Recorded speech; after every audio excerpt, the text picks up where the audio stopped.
I'm was a fan of the show since day one, season one, all the way back. And worst case scenario, I mean, all TV. I don't like literally sit down and watch TV shows. Most of the time, I turn them on for background noise. A lot of times, I end up watching them two or three times as background noise because I'm not fully paying attention. I like the sounds of engines. I like the sounds of race cars. I like the talk of cars and engines and turbos and superchargers and spray, and I'm a car culture person.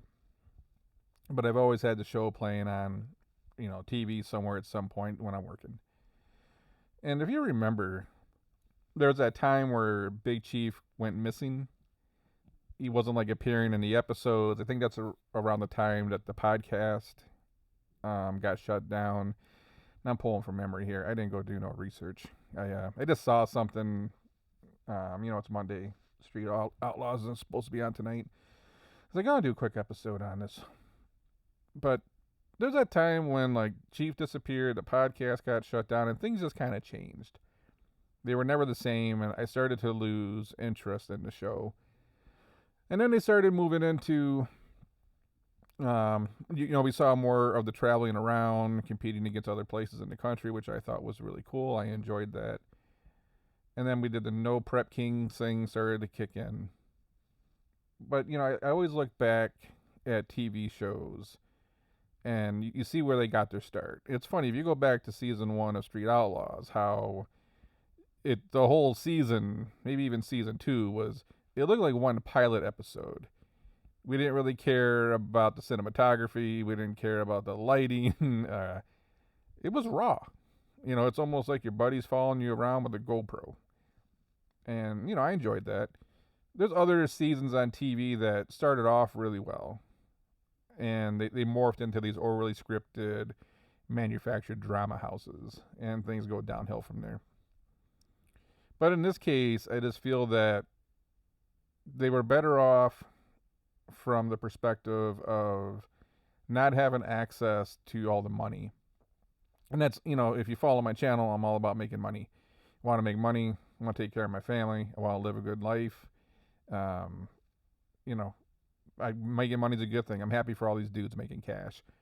The problem is it kind of ruined it because we went from, wrenching on your street car and the list to the point to where we basically have to race at the track now.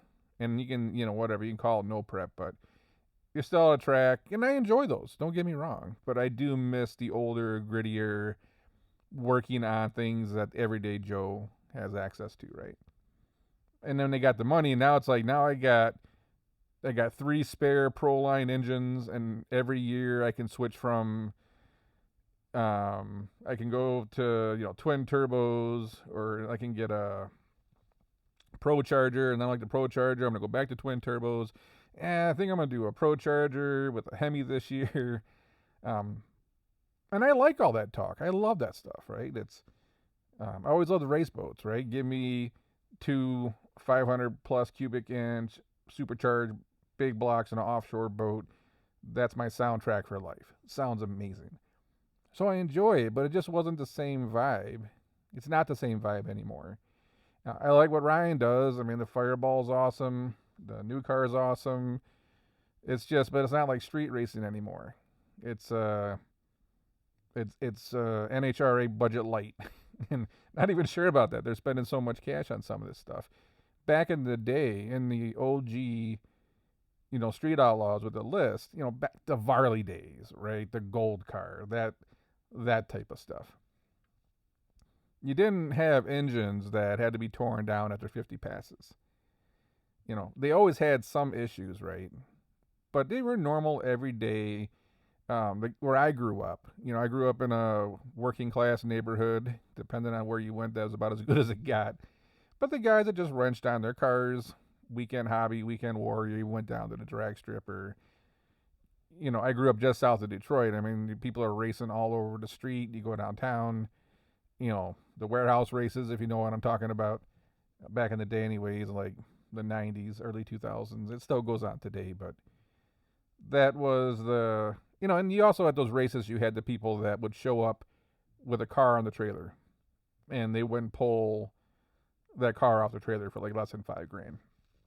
So you always had those guys, but a bulk of it was, notchback Mustangs that, had some goodies on them. Someone shows up with what the hell was it, a Firehawk or something with some goodies on it. And this was the fun of street racing. So it was way more relatable back in the earlier seasons. And then, it was right around that time when Chief disappeared, the podcast ended, he got the Crow mod. There was a whole new push, I think, people started making more money. The cars got faster. We started getting more and more like real drag strip level stuff where it almost makes no sense to be racing these things on the street anymore. It's like seems like there's more accidents than ever now. But I kind of want to go back to those days where, they did the daily driver thing, if I recall. But it's so hard to regulate what you can and can do with cars when everybody has money, because then everyone's trying to push it to the limit. You can't just say single turbo only or only this or so many cubic inches. Or when you got money, you can make mad horsepower on anything. And that's where I feel like when you had a budget, it was just more entertaining. So I know everyone doesn't feel that way. There's just times when I turn the TV show on and I'm just not as interested in it anymore. I like it in the background for the engine talk, for the engine sounds. Like there's just their automotive culture. I enjoy it. It's no different to me than Saturday morning when they turn on the Motor Trend channel or something and we hear them talking about all this stuff. It's a reality show at the end of the day. But I just remember that switch. And as they accelerated and got more celebrity and more money, it's cool because they got to live more of their dream. So you can be happy for them. They got the faster cars, they're spending more time on the drag strip, they're making more cash. But that whole thought of like Street Outlaws on the list it's gone. It's like we're on a street with 4,000 horsepower cars. Hey, come on. Are these things even back halved anymore? It's like complete chassis cars. It's not like just not street racing anymore at the end of the day. You think about street racing, like, you had the guy that threw the big block in something, and then that guy with the Supra with the big ass turbo would show up, and then they would throw down. You always had the NOS people, right? That was like fun and more entertaining because it was so real. But it's just accelerated so fast that, I'll still watch it. I understand why we're doing the NPK thing. These cars belong on the track. I just wish there was a way to get back to the actual street racing with street cars. And look, man, if you got to go walk around a car with a magnet to find out whether or not they should be there, is this street racing anymore? I don't know. Anyways, if you're a fan of the show, do you still like it? Do you miss the old days? What do you think they should change, if they should change anything? Drop a comment below. I'd be curious to hear. Anyways, I'll catch you on the next one.